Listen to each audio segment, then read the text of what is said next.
Welcome to The Debate. Our discussion today centers on NestJS. It's a very opinionated framework built on Node.js and TypeScript, and it's designed to bring a robust, scalable architecture to the back end using decorators and concepts from enterprise frameworks like Angular. And that lineage for me is immediately cause for some suspicion. Exactly. But the framework's structured approach is precisely why so many large organizations adopt it. It promises a way out of the sort of chaos you often see in just plain Node.js projects. Right, but that escape comes with this mandatory rulebook that frankly often imposes complexity where simplicity would have been fine. So I guess the central question here is clear. Does NestJS's prescriptive decorator-based architecture inherently ensure a better structure and scalability for these huge enterprise-level systems? Or does all that complexity and heavy abstraction just create pitfalls and risks that undermine the whole point? See, I maintain that the strict mandate for high architecture often leads straight to over-engineering. The reliance on abstraction and decorators, it looks clean on the surface, but it requires perfect developer adherence to concepts like dependency injection. And if that discipline slips, which, let's be honest, it often does on big teams, the system just becomes fragile and incredibly difficult to maintain. The complexity is the trap. I hold a fundamentally different view. The formalized architecture isn't a trap. It's the necessary blueprint for scale. NestJS forces necessary structure through its building blocks, modules, controllers, providers. The framework actively supports advanced patterns like modular structure and domain-driven design. When you're building out microservices, you need those rigid boundaries, and NestJS provides that essential guidance. Okay, we both agree structure is important, but let's actually dig into the implementation, starting with the very foundation, modules and dependency injection. Absolutely. The cornerstone of separation in NestJS is the module, which is defined by the @module decorator. This is how you avoid building a monolith. Modules encapsulate related components, your controllers, your services, your entities, to promote a really clear separation of concerns that maps pretty neatly to business features. And the concept is sound. Yeah. For a feature-specific design like a user's module or a billing module, it sounds elegant. And this modular structure is explicitly designed for enterprise scale. As projects grow, this division helps you avoid the unmanageability of a typical flat file structure. When you start moving toward true domain-driven design, this explicit boundary is just crucial for maintaining context and reducing coupling between different parts of your business logic. That modular structure is only beneficial if it's managed perfectly. And the place where the architecture really shows its fragility is its reliance on dependency injection.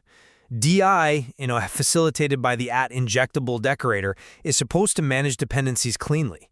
But in practice, DI often becomes a huge complexity burden. But DI is a foundational mechanism in object-oriented programming for making sure components are decoupled and testable. How is that a burden? Because improper dependency injection is a chronic, common misuse in real-world large code bases. It leads directly to circular dependencies, a problem that TypeScript, with its reliance on reflection, often makes even harder to track down than in simpler JavaScript. But hold on. Circular dependencies are a developer error, not a framework flaw. The framework gives you the tool. The developer has to exercise some discipline. Discipline is easy to preach, but it's really hard to enforce at scale. And more importantly, this structure can severely hinder true unit testability. If developers improperly structure the relationships between services in different modules, testing a small, isolated unit often requires you to bootstrap huge sections of the application.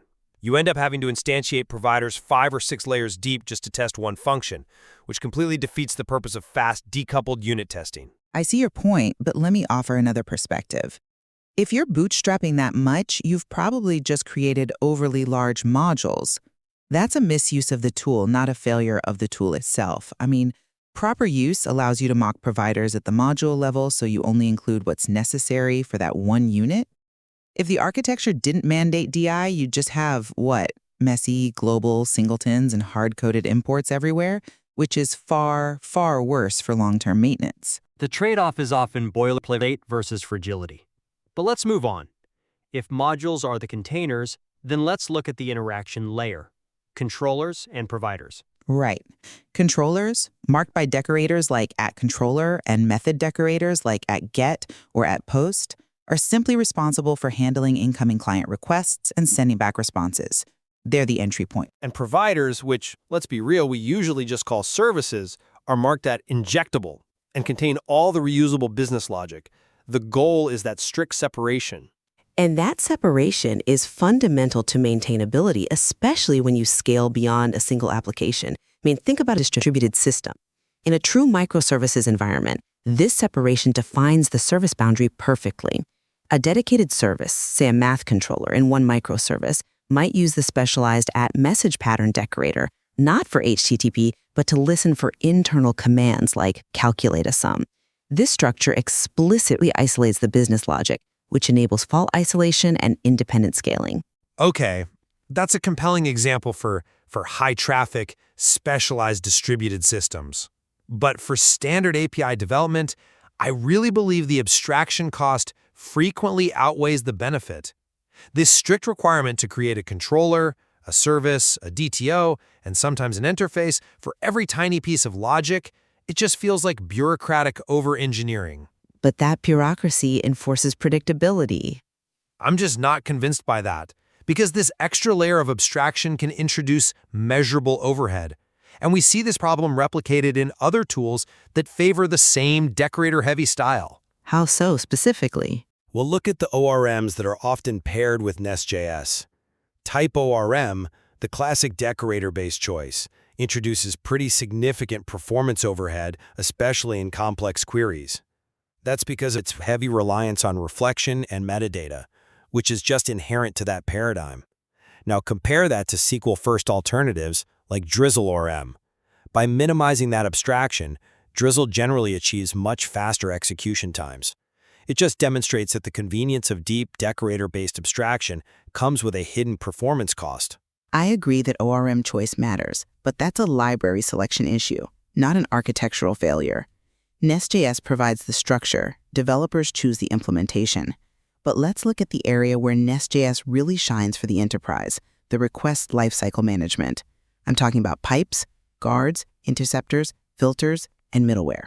I wouldn't call that a superior structure. They're just extension points. And the more extension points you have, the more you increase the system's complexity and, frankly, its attack surface. But these components are essential tools for centralization. I mean, pipes handle data transformation and validation before the request even hits your controller. Guards centralize authorization logic with a single @useGuards decorator. And interceptors are absolutely critical for cross-cutting concerns like global logging or normalizing response data. The goal is centralization, sure, but the reality is that misusing the decorators for these features leads to incredibly confusing execution flows. A developer debugging an issue has to trace execution through middleware, then guards, then interceptors, before finally hitting the service logic. This fragmentation leads to the common pitfall of improper use of decorators, where vital logic gets scattered, making the system less readable, not more. That's why we advocate for putting these in a dedicated common folder. They're meant to be transparent filters, formalizing your security and data flow, and preventing you from writing repetitive checks in every single controller. Ignoring these features is just bad practice. I'm sorry, I just don't buy that formalization equals guaranteed security. The complexity in these frameworks can hide catastrophic flaws that demonstrate that even integrated tooling isn't always sound. You're referring to the remote code execution vulnerability, the one in the @NestJS DevTools integration package. Precisely. That was a critical flaw that highlighted the danger of convenience over critical assessment. The vulnerability existed because the tool, in pursuit of being helpful, used the inherently unsafe VM.runInNewContext sandbox in Node.js, and it was combined with missing cross-origin protections. This allowed an attacker to execute arbitrary code on a developer's machine just by sending a crafted post request. The architectural implication is this. When a framework prioritizes convenience and integrates tooling that abstracts away fundamental security concerns, it creates massive hidden risks. Okay, that vulnerability was a flaw in a specific optional developer tool, not in the core framework architecture that manages guards and pipes. In fact, those core features are explicitly designed to prevent the kind of injection you're describing by centralizing validation.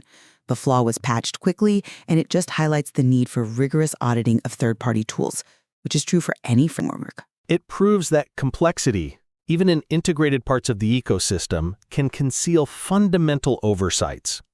The system demands that developers maintain an expert-level understanding of every single layer of abstraction, from the core DI container to the tooling sandbox, to avoid failure. Look, and at the end of the day, NestJS provides the necessary structure, the alignment with best practices like modular organization and DDT, and the tooling, guards, intersectors that are non-negotiable for tackling enterprise complexity and achieving true scalability. The architecture is the map to scaling success. And I'd say that map is drawn on a double-edged sword. It's powerful, but it demands an extremely high level of expertise and discipline. While the framework provides the map, the evidence shows that improper dependency injection, overly large modules, and poor decorator usage are common pitfalls that lead to fragile, complex systems. The framework's ability to scale relies entirely on the team's constant vigilance. It's clear we both recognize the power of a prescriptive architecture, but we differ on whether that prescription inherently simplifies or complicates the daily life of a big development team. It's a trade-off. Guaranteed structure versus the cost and the risk of managing its complexity perfectly. It requires expertise to make sure the architecture is serving the business and not the other way around.